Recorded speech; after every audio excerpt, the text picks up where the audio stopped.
Hi everyone, welcome back. Hope you guys are having a great Monday, and we have a lot to cover today. So thank you so much for joining this video. But we're gonna have obviously the chapters down below for you guys to skip to the sections that you want to see. And we're gonna take a look at Bitcoin miners really quick. What's going on with those? They had a huge day again today. Bitcoin reached over 42,000, obviously. Then we got news stories from Core Scientific. We got Hive, Terawulf. What else have we been there? We have also, gosh, I'm drawing a blank now. I have to look at my cheat sheet here. Hive, Riot, Argo, Cipher, and Terawulf. So we got a lot to cover. And as always, you guys know the drill here. This is not financial advice for entertainment only. Please do your own research and invest in the following coins and companies for full disclosure.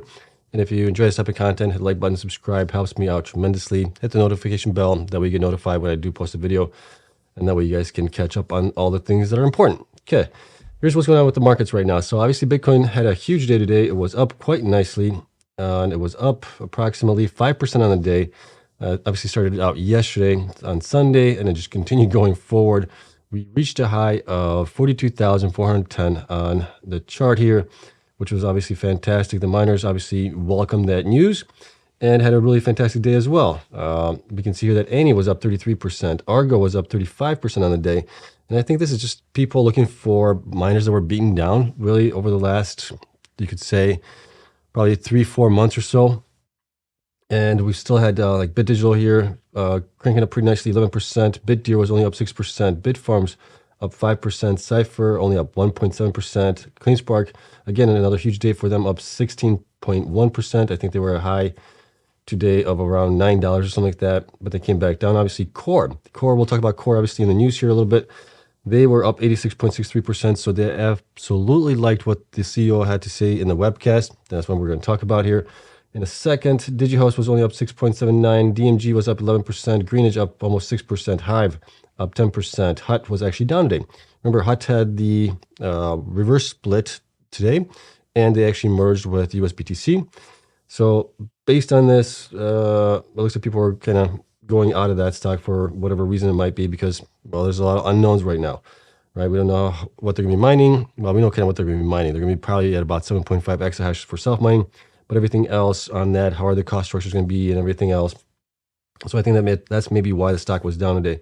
Iris Energy was also down 3.41%, so that's down because obviously the founders sold 2 million shares, 1 million apiece last Friday, so that didn't bode well with investors. That kind of threw things off a little bit. They could be also diluting here as well. And then Marathon was up 8.47%. Mawson was up 60% roughly. So, all these little guys, these like micro cap stocks, were up huge today, whereas some of the bigger guys some did pretty good, but some didn't do as well. Riot was up 8.93%. And based on the news that came out today for them, I thought they were going to be up a lot higher than this, but we'll discuss that nonetheless. Soluna was up 6.6%, and Stronghold was up 15%. Wolf was up 12%. So overall, it's been a good start to the week. We'll see how this continues going forward. Right now, Bitcoin's down just a little bit here on the day. It's down 0.27% at 41,872. Still, this is nothing to sneeze about or complain about. I think we're just probably pre-running a little bit on the Bitcoin spot ETF approval sometime in January, right? So we're only maybe about a month away. Maybe if it gets pushed out, maybe February or March, we'll see. Things might come down a little bit here, but it's been absolutely on a tear recently here, which has been kind of nice to see. Okay. We'll see where we end up at. We'll see if we have any pullbacks. Obviously, those might be a good buying opportunities if we do have a pullback a little bit, because we are getting close to having an event. And then obviously we know after having an event, things get pretty rockety here. Okay. So that's it for that one. Let's take a look at the first story that we have here is on Core Scientific. So Core Scientific releases webcast with key highlights and updates on planned January Chapter 11 emergence. I listened to this. This was actually pretty informative. This was by the CEO. You have to go to their website, sign up for the webcast, and listen to it. They also have a presentation there. And you can also, I think, download the actual emergence plan for it. They have all the pages listed for which ones you really want to pay attention to. So go ahead, definitely get into that. As you guys know, my dad owns some shares in Core Scientific. So with the stock price kind of going back up a little bit here, we're looking to possibly break even on it, or at least he is looking to break even on it, sell whatever he can to break even on it, and then probably put it into some of the other miners like CleanSpark, Marathon, or Riot. Maybe even Bitfarms will maybe add that to his portfolio. That's kind of the plan, but definitely take a look at it. I think it's definitely worthwhile if you're an investor in Core Scientific. Okay, next here we have Hive Digital announces new purchase of 5,000 Bitmain S19 Pro ASIC miners as production approaches 5 exahash. I thought this was good news, right? They've been growing. They've been changing out some of the older miners, which has been good, but the growth has been kind of slow, or been little, I guess you could say. Right? They're going to be possibly getting to 6 exahash by the time the halving event comes around, which would be nice, and would be a nice growth from where they were basically last year and everything else, but still a little too low of a growth. I think they're being overly cautious, I think. Maybe for a good reason, but we'll see. So Hive announces the purchase of 5,000 Bitmain S19K Pro ASIC miners. All amounts are in USD unless otherwise indicated. Well, they didn't indicate how much they paid for it, so it's not even in here. So this is kind of a moot point that they put that in there. So these have an efficiency of 23 joules per terahash. These are the S19K Pro miners, and they're expected to be delivered within the next 30 days, which is good because obviously with Bitcoin pumping up nicely here, this could be a pretty good opportunity to get a nice quick return on investment on these. Upgrade, so they're going to use those to upgrade a portion of their fleet, improving our average joules per terahash, which is good. Let's see here.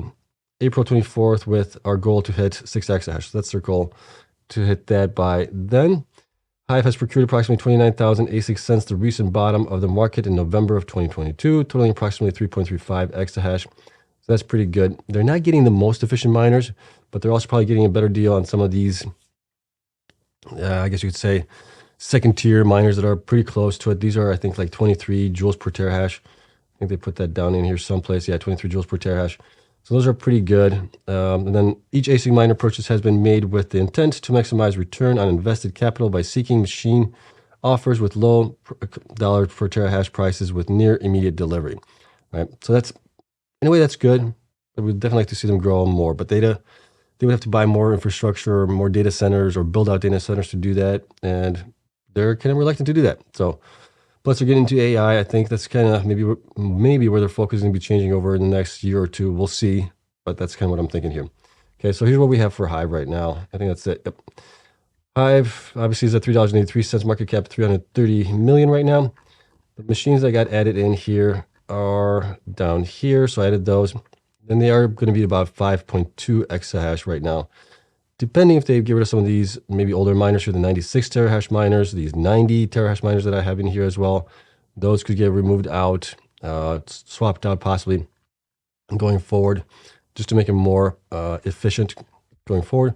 So we'll see. It's a good thing that they are obviously getting rid of some of the older miners, like the 90 terahash miners, retiring those. Those have definitely been used pretty good here, pretty hard. So that's fine there. Okay, so that's kind of what we're looking at with them right now. 6 exahash is the goal. I think they can definitely get there by the halving event. They're not too far away from that right now. They may have to add at least maybe another exahash or something like that of additional miners just to swap out some of the older ones. But other than that, I think they're pretty close to that. So that should be fine. And yeah, I mean, normally they're one of the best as far as efficiency is concerned here on the metrics that we do. And then I expect that to probably stay the same. They've been always really good on that. So the only thing that I'm kind of complaining about is the lack of growth, or substantial growth, like we're seeing from CleanSpark, Bitfarms, Marathon, and Riot, right? Those guys are going crazy. Okay, so that's that one here. Next story is going to be on Riot. And from Riot, this one surprised the heck out of me. Didn't expect this coming, but let's take a look at it here. So Riot purchases 18 exahash and secures long-term supply of hash rate from MicroBT. They're securing it to get to possibly over 100 exahash, which is just insane. My question is, where are they going to put all those machines at? And then do they have enough power supply going into their facility, as I believe their neighbor BitDeer is also using part of that power supply switch there. So it'll be interesting to see how they go forward. Okay, Riot places an order for 18 exahash of latest generation MicroBT miners, primarily consisting of leading edge M66S models for 290.5 million. Riot secures purchase options for an additional 75 exahash with a fixed price ceiling as well. So that's just insane. The timeline on those is a little bit further out. We'll talk about that in a minute here. Additional purchase option provides Riot with a path to achieve over 100 exahash in self-mining capacity. That's just insane. Right? That coincides with the fact of the network hash rate growing like crazy, right? The miners are getting more efficient. They're getting speedier. Everything else, it's just, and the costs are still relatively low. And yeah, I mean, we could possibly see the network hash rate double here in the next 2 years. If, we got miners like Riot buying 100 exahash of machines, possibly, 75 exahash. Others doing the same thing. We could easily double within the next 2 years on the network hash rate, if not more. The expected schedule for these two purchase orders is outlined below. So Q1 of 2024, deployment of the previously announced purchase of 33,000 micro BTs. That's going to begin in Q1. H2, sometime delivery and deployment begins for the new purchase order of 66,560 additional micro BT miners. And then H2 2025, deployment of miners under all current purchase order to be completed. Riot self-mining hash rate capacity to exceed 38 exahash at that point. So we're looking basically right now somewhere around 2 years, a year and a half to 2 years out for being fully deployed at 38 exahash. Now, we know that Bitcoin usually goes in a bear market, bull market cycles. And after the halving event, Bitcoin usually between, you could say 12 to 18 months is usually the bull run. After that, we start getting back into the bear market typically. So that's going to be, when they get to H2 of 2025, that might be the beginning of the bear market. We'll see how things go. We got the spot Bitcoin ETF this time around. That may change things out, or may stabilize the price of Bitcoin and it doesn't crash 80% like it has in the past. May only come down 25, 30%. We just don't know on that one. But that's definitely interesting that they secured orders for that far out, right? Usually you want to get those machines in earlier on. And then the other question is, as newer machines come online that are more efficient, will they have access to those, or do they have to buy these machines here? Okay. Here's a purchase order summary, what they are actually getting. So they're getting the M56S++, 3,724 units of those. Those are 230 terahash. So they're getting M66, 14,788 of those. And those have a 250 terahash. And then the M66S, those are 48,058 of those. And those are 280 terahash. Now, remember just several years back, going back to, really to 2017, 6 years back, and you had miners that were only 13.3 terahash per miner. So a huge improvement in that. Okay. Riot MicroBT have also updated the agreement to provide Riot with options to purchase up to a total of 265,000 additional miners from MicroBT on the same terms as the new order, so that's good. Assuming full exercise of Riot's purchase options, the additional miners would add 75 exahash to Riot's self-mining capacity to a potential total of greater than 100 exahash.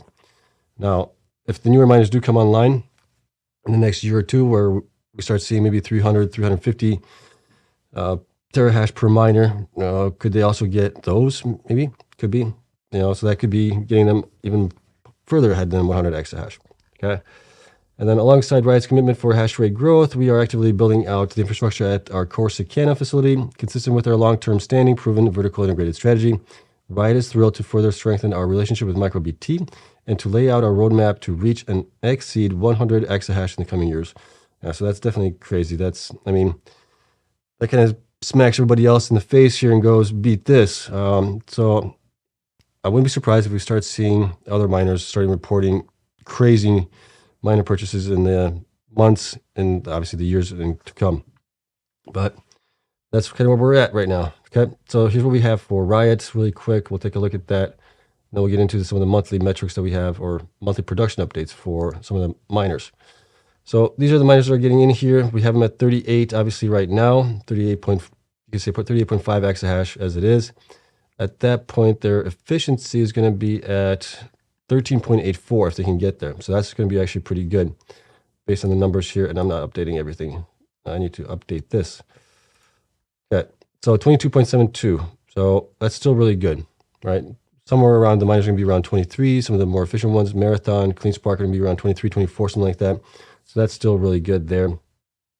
And then we'll see if they get rid of some of these 90 terahash miners, or if they're going to continue to hold on to those. I think these were supposed to be in the emergent cooling, which those might be overclocked a little bit as well. So we'll see on that. But yeah, right now, shares outstanding for Riot is 206. Their stock price is at $15. Market cap is at $3 billion as it is right now. So definitely doing pretty good. The only thing I could say is we'll see how they do with November numbers. I want to see how much they have curtailed, because typically, I mean, you can see here in August, they only mined for 13 days. September, they only mined for 14 days, roughly 15.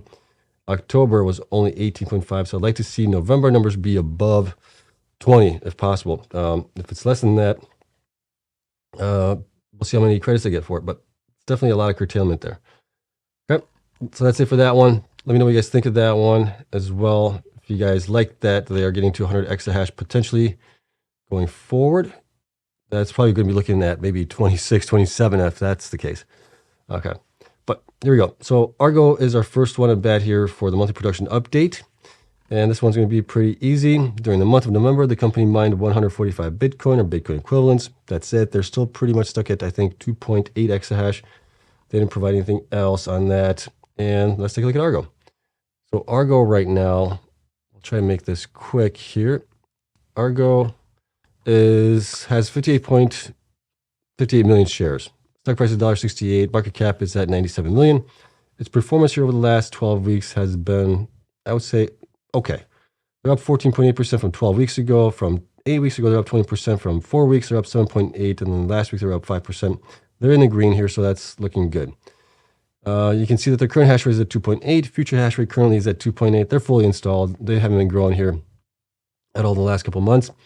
BTC HODL has been coming down as well. They've been selling, for the most part, more than they have actually been mining, which is a concern there because that definitely means that they are in hard times right now.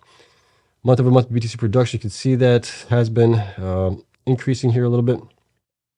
And there's a BTC production right here. They're at 145 right now, so a little bit of an increase from October numbers. BTC per exahash efficiency in the 50s right now. Some of the better miners are in the 60s. BTC sold, you can see that they've been selling, for the most part, more than they are mining here. So, like I said, that's a concern. Hash rate stuck at 2.8 right now over the last 3 months. Monthly revenue has increased, mainly because of the Bitcoin price going up in value and the transaction fees because of ordinals on the network has added revenue for them. Monthly hash rate difference, you can see here, no change here, beginning of the year pretty much. A little change here in July, August, and September. A little bit of an increase. They got those machines from, those were the ASIC, not the ASIC, Intel ASIC chip ones. Can't remember who they got those from. And then we got the BTC sold value, how much they sold each month. We don't look at that. That's all quarterly results here. We'll get back to these numbers here. So based on the information I do have for November, based on the average Bitcoin price of November, the network hash rate as well, where it was, the average, I came up with them mining for only 26.4 days, which is an improvement of the 24 they had in October. And I think the reason that we saw the 26 is mainly because of the transaction fees on the Bitcoin network. Okay. Other than that, they would have probably been at, again, 24 days or something like that. So definitely curtailing there in Texas, where a majority of the miners are right now, being hosted by Galaxy Digital. And that got us to the 5.3 million in revenue, which is good here because that definitely increased their revenue here. Maybe that kind of gives them a little bit of a breather, and maybe they can do something to go forward and grow. But we'll have to see, obviously. Okay, institutions here did increase a little bit here to 27, and also shares increased a little bit here to 846,130. Percentage owned by institutions went up slightly to 1.61%. We still have one strong buy rating, one buy rating. Now we have 2 hold ratings instead of 3. And then we have 1 underperform rating. Price targets are at $2.50, $1.73, and $1. Kind of in range where I have them right now, where they should be fairly valued at. But with the lack of growth and everything else, a little bit of a financial crunch as well for them. I am between $2.07 to $3.11. And then if we look forward to the next 12 months, 4 months before the halving event at 100%, and then the 8 months after the halving event at 50%, I'm in between $1.82 and $2.74. So somewhere definitely in line with the institute analysts' ratings for them. Okay, that is it. Like I said, big thing for the miners when they get into the halving event: cut costs as much as you can, grow as much as you can, and pray for the worst, or pray for the best. Okay, so that's it for Argo. Let me know what you guys thought of that one. Next is going to be Cipher. Cipher Mining announces November 2023 production update or operational update. There's going to be pretty quick too as well. Here are the key metrics. So BTC mined was 433. Power sale equivalents, they got 9 BTC for that. BTC sold 391. BTC held was 558. So that actually grew, which is nice to see. Deployed mining rigs was 70,000. Monthly end hash rate was 7.2 exahash. So that's all good there. So if we look at Cipher here really quick, Cipher's at, well, shares outstanding is 254 million right now. Market cap 761 million, so that's pretty good there. Their performance over the last 12 weeks has been kind of mixed a little bit here. So they're up 2.4 from 12 weeks ago, up 22 from 8 weeks ago, down 1.3% from 4 weeks ago, and then last week they were up 9.29%. So that's good there. Current hash rate is at 6.2. Future hash rate is supposed to be about 8.5 exahash, so they have about 2.3 exahash left to grow. And the current HODL is 558. That's valued at about 22 million right now. BTC production here has been up and down over the last, you could say, 10 months or so. It's been averaging above 400 for the most part, which is good, or averaging about 368. They came in at 433, largely with the help of the transaction fees from ordinals on the network hash rate. And BTC mined, you can see here, month over month, BTC HODL has been increasing, coming down, and is back up again. So that's kind of good. There's still, I think it's a good size to have right now. If they can grow that even more into the having event, that would be even better. BTC per exahash efficiency, 60, so that's not bad. That's above 60 at least, so that's pretty good there for them. BTC sold, how much they sold. Hash rate, they've been stuck at 7.2 exahash here over the last 3 months. I think they're still building out facilities and things like that and waiting for, maybe they have miners already, not sure. But revenue has definitely increased here to 15.8. That is the best month that they've had here since we started tracking them, going back to November of last year. So that's good there. That's going to help them out. Hash rate difference, how much they've installed here. They installed a lot in the beginning of the year, December, January, February, installing a lot of hash rate. And then you can see how much they sold here. We'll get back to these numbers here in a second. And then here's what we had running for them in November. In November, I had them running for 30 days, and I had to add 2.4 million in basically fees for them added to it in order to get to the price of, what was it, 15? We had them at 15,829. So 15,829,000. Yeah, that's right here. 15,829,000. So that's good there. That's where we are at with them. Institutions actually here came down a little bit here to 123 from 127. Shares did, however, increase to 20 million from 18 million, so that's good there. Percentage increased as well to 7.8 from 7.38. And then we had a change here on the strong buy rating. That dropped by 1 to 2 from 3, and it got moved over to the buy rating. So now we have 4 buy ratings instead of 3. We still have 1 hold rating, and the price targets are now $6, $5.21, and $4.25. And if we look at my numbers here, I have them between 490 and 735. This is obviously backwards looking for them. Currently, they're at 299, so I do think that they are undervalued right now. If we look forward, the next 4 months before the halving event at 100% revenue, and then 50% revenue after that for 8 months, we're looking at $4.97 to $7.46. So kind of in line with where the analysts also have them. Maybe have them a little bit higher than that, but it all depends where Bitcoin goes, right? Bitcoin goes up higher, they could definitely go up much higher. Same for all the other miners here as well. What can I say about them? They do have obviously good growth here still left. I'd like to see them maybe reach 10 exahash if they could for self-mining. That would be good. Grow their HODL a little bit more into the halving event as well. And yeah, just keep costs down, I think. Let me see, what's their current cost to mine Bitcoin?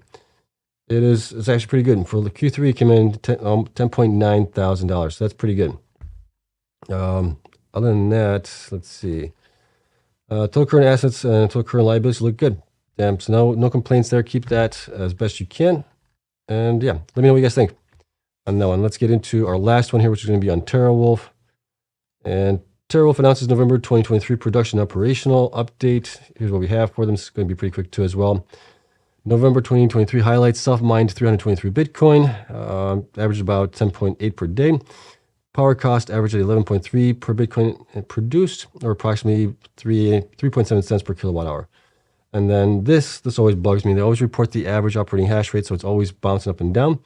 They provided 5.2. So Terawulf, if you're listening, please include the actual installed hash rate that you have that you're supposed to be running at, and not the average for the month that you were operating.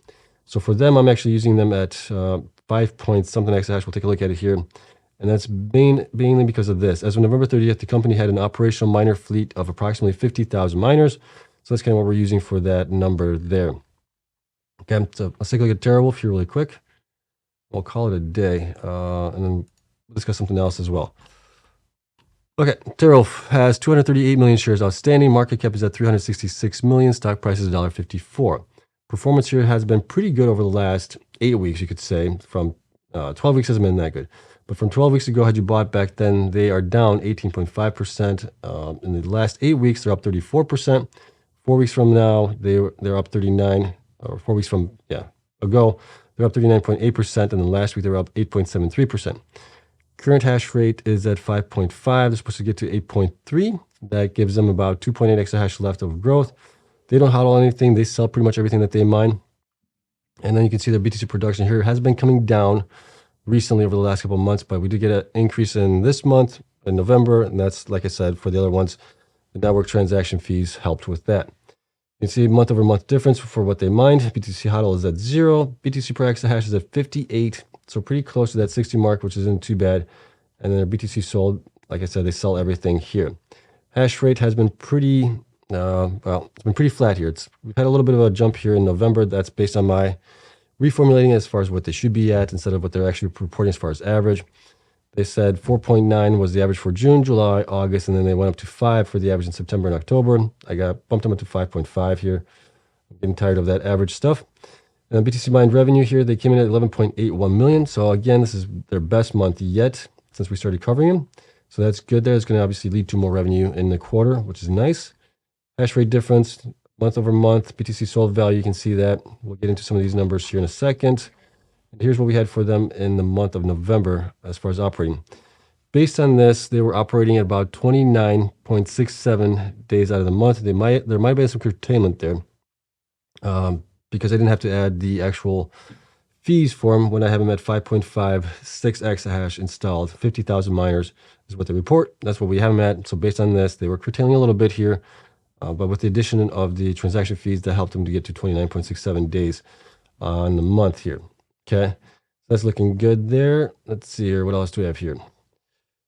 Okay. Institutions have grown quite tremendously, 241 from 118. So that's great to see.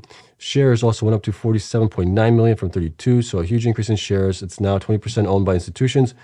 We still have 1 strong buy rating. Now we have 4 buy ratings instead of 3. And we have 0 hold, 0 underperform, 0 sell ratings. Price targets is $650 for the high, $390 for the average, and $3 for the low. Based on that, we're having right now, I have at $4.11 to $6.17. So again, pretty in line with analysts right now. And then if we look forward, next 4 months before the halving event at 100%, 8 months after the halving event at 50%, we're looking at $3.97 to $5.95, depending where Bitcoin goes. Bitcoin goes much higher. Things could change, obviously, but this is just kind of a rough estimate on it. Big thing for them, they have a lot of debt. So definitely need to get the debt paid off as fast as they can. Hopefully with Bitcoin going up in value, that should help them out. You can see here that they have only 13 million in Q3 for assets, current assets, and total current liabilities was 108 million, right? Not a good ratio there. Definitely want to get that paid down as much as you can and as fast as you can on that. Keep also costs way down. Get rid of any overhead that you don't need until the halving event, and so that way that you can survive going past it. But the good thing is obviously institutions are in favor of them. Other than that, like I said, cut costs down and grow, things like that. That should help out going forward. Okay, but it's obviously helping that Bitcoin's going up in value. Plus the transaction fees are helping as well. Okay, so that's it for that one. Let me know what you guys think of this one. And let's take a look at something that I've been kind of working on. Not fully done yet. Trying to take a look at, and this isn't working here. Ha! Well, ain't that a bugger? Okay, well, it was working on my other computer. And for some reason, this isn't working here. So that is interesting. I'll have to do some research onto why this is not working. But here's the gist of it. I want to take a look at how the institutions change has been over the last 6 months for all these miners. And then take a look at where that 6 months change was for basically the number of shares that they had, the percentage that they owned, the buy ratings, sell ratings, price targets, all of that stuff. And see if we can correlate that with the growth of the stocks and actual value or not. Did they make the right decisions on those stocks? Did they not make the right decisions on those? I was looking at it earlier. It was kind of interesting. But obviously, that's not here now. Okay, so never mind on that one. We'll skip this one for now. We'll get into it at another time. And then also we'll get into, what's the one? The Bitcoin miners and how they performed for Q3. So we're going to do metrics on those. We have, I think, like 16, 17 metrics that we do on those. For performance, also on financials, debt to equity, current ratios, things like that. Have those improved quarter over quarter or not? So there's a lot of stuff coming up. We'll probably do that sometime this week, depending how busy we are tomorrow with news releases for miners everything else. If we get a slow day, we might put that in there, okay? So stay tuned for that. If you enjoy it, obviously, come in and subscribe. Okay, so that's it. I tried to keep this as fast as I could for you guys. There's a lot of data, as always. Double check my work, especially the people that are on Patreon. If you have access to my files, please double check my work. I could make a mistake. I try not to. There's a lot of metrics here, a lot of numbers that we're dealing with. So any help I can get would be appreciated. Okay, other than that, spreadsheets is going to be available to my Patreon members as always. That's still $5 there a month. And you get also the access to the Discord channel through there as well, which is a private Discord channel for all the members here. So that's always fun there. And yeah, I mean, you get updates pretty much a couple times a week. So I keep you guys updated as much as I can based on the data that we are getting in from the miners, okay? If I missed something, let me know down in the comments that I might have missed something about a story or something like that you want to see. I can't be at every place or every website 24/7 checking the stuff. I do check the stuff after work, and I might miss something, okay? So that's it. Thank you so much for watching. Hope you guys enjoyed it. If you did, hit the like button, subscribe, and I'll see you guys in the next one. Until then, bye.